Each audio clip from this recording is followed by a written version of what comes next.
کثیر بن زیاد رحمۃ اللہ علیہ سے کہا گیا، کچھ نصیحت فرمائیے۔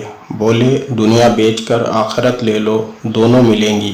آخرت بیچ کر دنیا مت لینا، دونوں جائیں گی۔ کچھ لوگ ایسے ہوتے ہیں کہ جن کا وجود دوسروں کی زندگی کو خوشگوار بناتا ہے، اور کچھ لوگ ایسے ہوتے ہیں کہ جن سے چھٹکارے کے بعد لوگوں کی زندگی خوشگوار بنتی ہے۔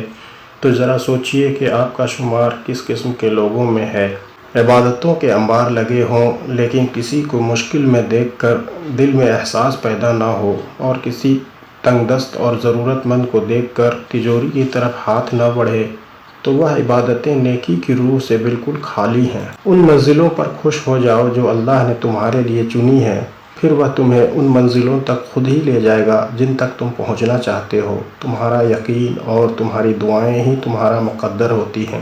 اور اگر تم کسی ایسے شخص کو دیکھو جو یہ مانتا ہے کہ اس کا کوئی گناہ نہیں ہے، تو جان لو کہ وہ ہلاک ہو گیا ہے، کیونکہ تکبر سب سے بڑے گناہوں میں سے ایک ہے۔ لہٰذا ہوشیار رہو۔ اللہ ہمیں اور آپ کو تکبر اور دکھاوے سے محفوظ رکھے، آمین۔ آپ کو کیا لگتا ہے کہ اگر آپ کے رب نے آپ کو آزمائش میں ڈال رکھا ہے، تو کیا یہ آزمائش آپ کو رلانے کے لیے آئی ہے، آپ کو تکلیف میں ڈالنے کے لیے آئی ہیں؟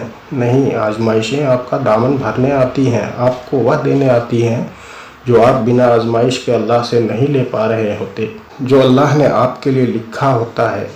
پھر وہ سب سے بڑا مصنف ہے، وہ جانتا ہے کہ کہانی میں کس کو کیا کب ملے گا۔